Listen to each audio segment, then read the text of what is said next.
Let me tell you, Drama Land never sleeps. When you think one country's slowing down, the other countries will make up for it. So, needless to say, Chinese Drama Land might be slowing down, might not, but that doesn't mean other countries aren't. When I thought April was going to be a quiet drama month, I should have hit myself on the side of the head because I've been watching dramas for many years and I should know when I have that thought in my head, I must be going crazy because it is never a quiet month in Dramaland. I have a ton of dramas I'm looking forward to. God knows I'm going to watch any of them in April actually. But this is everything I'm excited for that is coming out or rumored to come out in April 2026. They are from many countries on many different streaming sites. So excited to talk about them because I'm sure there's some here that you might not have heard of. And maybe you want to try out a new country in one of their dramas. Hopefully this list will help you out. The format of this video, I'm going to talk about all of the confirmed, dated, maybe streaming site confirmed dramas first. And then I'm going to roll into the rumored Chinese dramas. And then at the very end, I will talk about if I am going to watch any old or older dramas for podcast episodes or other things. So that's the format of this video. Let's just get started because this is going to be a longer video for sure. The first drama I'm going to talk about is the Japanese drama Sins of Kujo. It will be on Netflix and it is premiering April 2nd. I need to watch more Japanese dramas. And thank God Netflix is getting more Japanese dramas on their platform. Granted, I have a ton of older Japanese dramas I could check out too. This is a Japanese drama that is supposed to be 10 episodes, and it looks like all the episodes are going to drop on Netflix on April 2nd. So it is going to be a one and done type situation, just like many of the Netflix original Asian dramas that we have nowadays. This is a crime Japanese drama. It looks like it is about a lawyer. He handles a bunch of different cases for gangsters and the Yakuza and everything, which kind of makes his character morally gray. He is not one of those lawyers that takes the high road. He is willing to be morally gray himself to win cases for his clients. That is the vibe I'm getting from the trailer. Basically, he does shady stuff to win as well. Why am I excited for this Japanese drama? One, it's a crime drama. I just said I needed to watch more Japanese dramas. I needed more in my life. I also like a lot of the actors and actresses in the cast. We have Yagiri Yuya, Machida Kaita, who you might remember from Cherry Magic or the movie from last year. Ten Dance, that is the movie. And then he was also in Glass Heart. And then one of the actresses in the drama is Akaida Alasa. I hope I'm pronouncing that right. I probably am not. I also like the idea of like a morally gray lawyer. This is not the first time we've had this type of character in a crime drama. They're always fun to watch, which makes the drama entertaining. There's not much I know about the plot other than that. It's not necessarily clear if there's an overarching crime or if the lawyer's trying to solve something himself. I guess we'll find out when we watch it.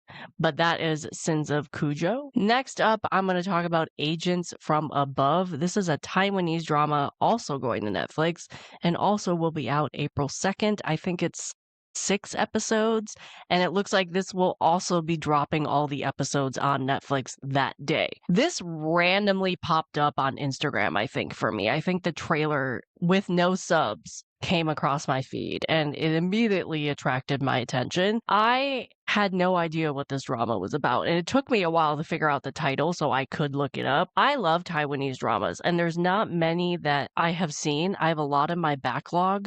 There's not many that a lot of people talk about, so I always try to watch them and talk about them just for people to know about them. And in recent years, Netflix has picked up a lot of Taiwanese dramas or made Taiwanese dramas themselves that are really good. For example, The Victim's Game, that's a crime Taiwanese drama I will always talk about because it's fantastic. This is a fantasy Taiwanese drama. It kind of reminds me of another Taiwanese drama on Netflix called The Ghost Bride. If you have not checked that one out, please do. I think it's 6 episodes maybe. That's a lot of fun. Anyway, we're not here to talk about The Ghost Bride, but if you want to go check that out, that's on Netflix now.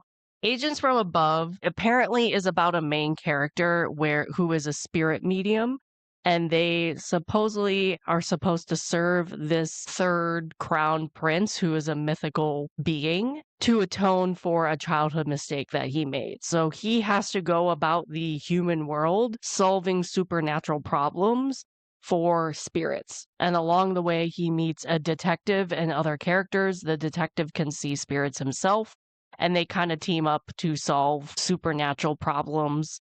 And I'm assuming helping out this crown prince somehow. CGI in this looks crazy. It looks fantastic. It looks like it has a lot of fun and eccentric characters to it. Maybe some lore behind it that would be interesting to research if it is based on some actual Taiwanese lore fantasy stories. It just looks cool and sounds really unique to check out, and I love these types of dramas to check out. That was Agents from Above. Now pivoting to a completely different type of show. Apparently, the Korean version of Heart Signal season 5 is premiering in April. I had no idea this was coming out, but it is premiering April 14th. Now, if you don't know this about me, I am a sucker for Heart Signal or any variety show that is like this setup. For example, Offline Love. I did a review of that on my channel. I love that show. And I love Heart Signal, whether that's the Korean version or the Chinese version. And I have not seen all the seasons of the Korean or Chinese versions, but I love this show. And it was a complete surprise to come across the teaser trailer on YouTube the other day. And I was like, this is coming out in April? I did not even know it was being made. Every time there's a new season of the show, I love it. I'm so excited for it. I have so many of these types of shows I still need to watch, like Heart Pairing, for example. I am so happy we're getting a season 5 in April. Apparently, this is premiering April 14th. My assumption is it's going to be on Viki or Cocoa or Amazon Prime if you have Cocoa on Amazon Prime. If you have never seen a Heart Signal season, please do yourself a favor and watch it, especially if you like romance stuff. I am very particular with the type of romance I watch. I am obsessed with these shows. I don't know what it is about these shows, but I'm obsessed with them. This is the show where they take 10 people and they put them in a house for a month. And it's like 5 guys and 5 girls, and they try to couple up. They try to date and see if they will have a match by the time they get out of the house. It is very sweet. It is very romantic. If you like The Boyfriend, for example, you would probably like this show. This show is just addicting, and I'm so excited season 5 is coming. I'm also really excited for this season because the panelists are different. For example, Suki, which I hope I pronounce her name right. I never know if I do. She is from the K-pop girl group Billy. She is fantastic in variety shows. I love her. And so I was so excited to see her as a panelist for this season. I am so excited for this show. I might be watching this weekly because I'm so excited. But on the other hand, I always binge these shows because I can never watch them weekly because I always want to binge them. But that is Heart Signal season 5. This has a Chinese version and a Korean version. I would recommend both. They are both great. They're both fantastic. Next up, we're going back to crime dramas. This is the Korean drama Reverse. It is supposed to premiere April 17th. It does not have an international streaming service as far as I know. This K-drama has been on my radar for a while. It's a crime Korean drama, which is why it's been on my radar. Also, it stars So Ji-hae and Go-soo, who I love both of them. One of my favorite tropes is amnesia, and this apparently has amnesia. I talked about this in my most anticipated Korean dramas of 2026 podcast episode, so you might hear this as a repeat. But this apparently is about So Ji-hae's character. She was in a car accident when she was a girl, and her parents died in it. And she, for some reason, wants to get revenge due to that car accident. It is not said in the synopsis how and why. Then, when she's an adult, she apparently gets into another car accident and she develops amnesia. So not only is she investigating or trying to get revenge for the car accident with her parents, she now has amnesia and has to figure out what happened to her to give her amnesia and investigate that as well. Sounds messy. It sounds complicated. It sounds like something that I would enjoy watching. Gosu, I think, is the person that's going to eventually help her investigate this. Might even be a cop. I'm unsure on that. Not sure what the other characters are at all. I'm not even sure, like, who the villain is, really. I guess we'll just have to wait and see. This also stars Kim Jae-kyung, who I have not seen in a drama in a while, and it's very unclear if she's a villain or not. And I'm really curious if she is, because every other role I've seen her do is not a villain. But she has not done a drama in like 4 years, which got me curious about this drama as well. The next Korean drama I'm going to talk about is The Scarecrow. This is supposed to premiere April 20th. It's a crime Korean drama. This is a small town crime mystery drama, and you know I love those. I'm a sucker for those. Think Beyond Evil, and that will give you a good idea. If you have not watched Beyond Evil, I would highly recommend that one. This stars Park Hae-soo and Lee Hee-jun, both powerhouses when it comes to crime Korean dramas. They've worked together before, so I'm excited for them to be paired up again. If you have not seen Karma or Chimera, they are both in those dramas, and they are both fantastic in those dramas. And both of those dramas are great, in my opinion. This does not have a streaming site yet internationally. Hopefully it will. Park Hae-soo plays this detective in this small town, and apparently this small town is dealing with a series of unalivings, a serial killer, you might say. And he is forced to pair up with Lee Hee-jun's character, who he apparently hates for some reason. It is unclear if they hate each other or if it's just Park Hae-soo hating him, but they apparently have to team up. This drama apparently spans like 30 years, so they're chasing this same guy, this same bad guy for 30-something years. I'm curious if this is based off of an actual crime, because the time period fits where this would be the same time period as the Hwasong unaliver, who is a very, very, very famous crime in Korea. Many crime podcasters have talked about this crime in Korea. Crime Korean dramas have also talked about this crime before, many, many times. So the time period of this crime drama fits with the time period of when that was going on in Korea. I'm curious if this is based off of that same crime. We'll have to wait and see. They might say it, they might not. The crime drama, The Scarecrow, also is airing on ENA Network, which I love ENA Network. I think they make fantastic Korean dramas, so I'm excited for this crime drama. Next Korean drama I'm going to talk about is If Wishes Could Kill. This is an 8-episode Korean drama to air on Netflix, and it comes out April 24th. It looks like it is going to be dropping all its episodes at once on that date. Now, usually I don't like high school set dramas, whether that's Korean dramas, Chinese dramas, mostly Japanese dramas. I think I'm just too old for that setting, except when it's a crime or horror drama. And this is definitely a horror drama. This is giving me, if you liked the Korean drama Night Has Come, which I think aired in 2024, you will probably like this. This also reminds me of a Japanese drama, but for the life of me, I cannot remember the title of that Japanese drama, but it reminds me of that. What is this drama about? So If Wishes Could Kill, this apparently is about a group of high school students who get their hands on an app, and this app allows you to get one wish, and it grants you that one wish, but in a very twisted way, and it results mostly in death in some gruesome way. And now the group has to figure out how to avoid that and how to get away from this cursed app. That's apparently what this drama is about. I don't know why I'm a sucker for these types of high school dramas, but I am. I don't know why.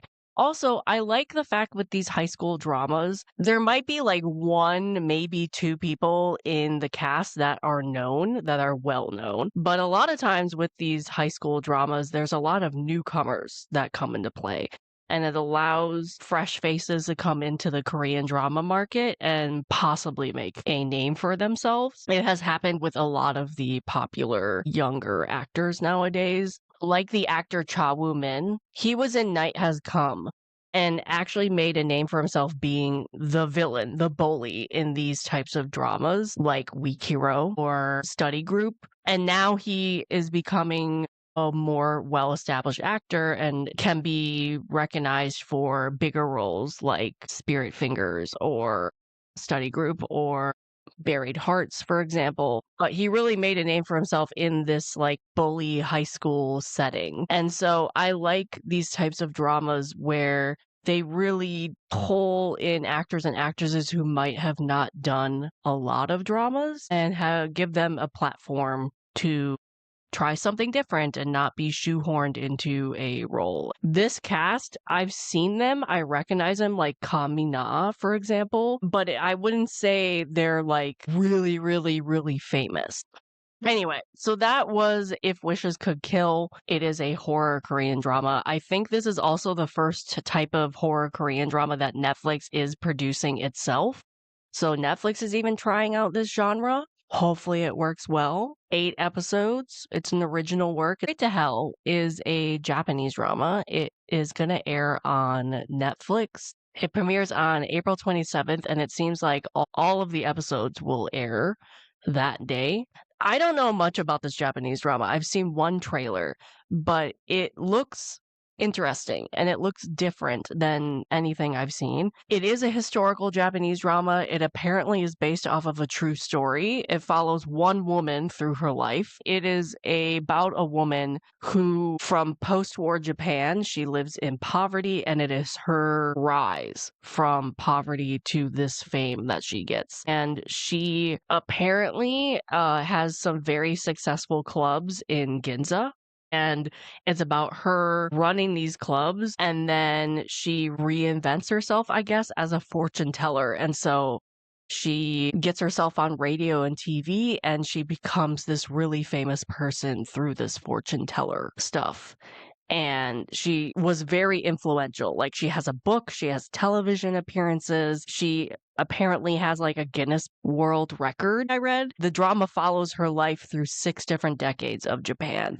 And it just looked so interesting and so unique. And this woman, her life seems dramatic and chaotic and full of romance, but also full of danger. Just when I watched the trailer, I was like, I need to check this out. This looks like a really interesting Japanese drama about this woman who rose to power and fame from poverty, and I need to see if it's as good as I think it will be. Last but certainly not least, we have the Korean drama Goldland. This will premiere on April 29th on Disney and Hulu. It is confirmed for Hulu in the United States. This stars Park Bo-young, Kim Sung-chol, along with many other people. I talked about this in my anticipated Korean dramas of 2026 as well. We all know Disney Plus / Hulu does fantastic crime dramas, and this one looks like it will be a great drama. I've never seen Park Bo-young do this genre before, which gets me curious about this, of course. It sounds like her character is not a good person, let alone anybody in this drama is going to be a good person. Kim Soo-chol, if he plays a villain, I'm going to love his character. He plays great villains in K-dramas. I'm curious if this is going to be another Karma, because in the Korean drama Karma, nobody was a good character, and it was riveting to watch. I love Karma. Go watch Karma if you have not watched Karma. This apparently is about a woman who works as a security screening person in an international airport, and her boyfriend is a pilot. And somehow, in some way, she gets her hands on some gold that was smuggled into the airport, and she becomes obsessed with the gold. But by becoming obsessed with the gold and getting her hands on this gold, obviously bad people are coming to find it because it was not necessarily hers in the first place. So she gets wrapped up in this organization that wants this gold, and possibly other people who are looking for the gold, like a cop, for example. Basically bringing a lot of bad people into her life. We'll see where that plot takes her, but that is Goldland, and I have been looking forward to this since it gave a little teaser trailer at the beginning of the year. So that is all the dramas that have confirmed April dates. As I said, there's a lot I'm excited for. Will I be watching all of these? Who knows? I have no idea. So let's get into the rumored Chinese dramas. There is far less rumored Chinese dramas in April. It looks like Chinese drama land is slowing down for sure in April, not stopping, but slowing down. This might be famous last words for me, though. We'll have to wait and see. There's not a lot of rumored for April, at least what I could find. Maybe I'm wrong. Maybe I'm just not seeing it. There are a couple Chinese dramas that were rumored for other months that are now rumored for April and that I have mentioned in other videos. That is Rebirth, which I think I mentioned like back in January. It is now rumored for April 9th. Born with Luck, I also mentioned back in January. That is rumored to air in April as well. I think on April 14th. And then Fate Chooses You, which I also mentioned back in January to be rumored then, is supposed to be is rumored to air on April 24th. So those are 3 dramas I already mentioned. If you want to hear my thoughts on those dramas, you can go back and check that video out. I am very excited for all 3 of those. So we'll see if those 3 will at least air in April now that they have rumored dates. There are 4 other dramas that are rumored for April that I could find. These do not have rumored dates. They're just rumored for April. So who knows if they're actually going to air in April. We'll have to wait and see. First one is, and I kid you not, first one is Blossom. Yes, there is another Chinese drama called Blossom out there. Why is everything named Blossom? I don't know. This is a modern Chinese drama, though. I'm interested in this for 2 reasons. This stars Wang Ziqi and Zhao Yiran. Zhao Yiran plays a counselor who basically hits rock bottom. She has to quit her job after some type of betrayal and start over. So she starts her own clinic and she meets various people through this new clinic, including the male and second male lead. That is essentially what this drama is about. I love a good drama where a character, in this case a counselor, hits rock bottom and has to start over. I love that formula in not only Chinese dramas, but any drama. So the fact that it's happening in this one, in Blossom, I'm so curious about it. I also love the male lead, the male actor who plays the male lead in this, Wang Ziqi. I love him. I will watch him in anything. Zhao Yiran, I've seen her in Regeneration from last year. I thought she was good. The drama was okay. She was good at it, though, so I'm curious about them 2 pairing up as a couple in this and what they're going to do with this story.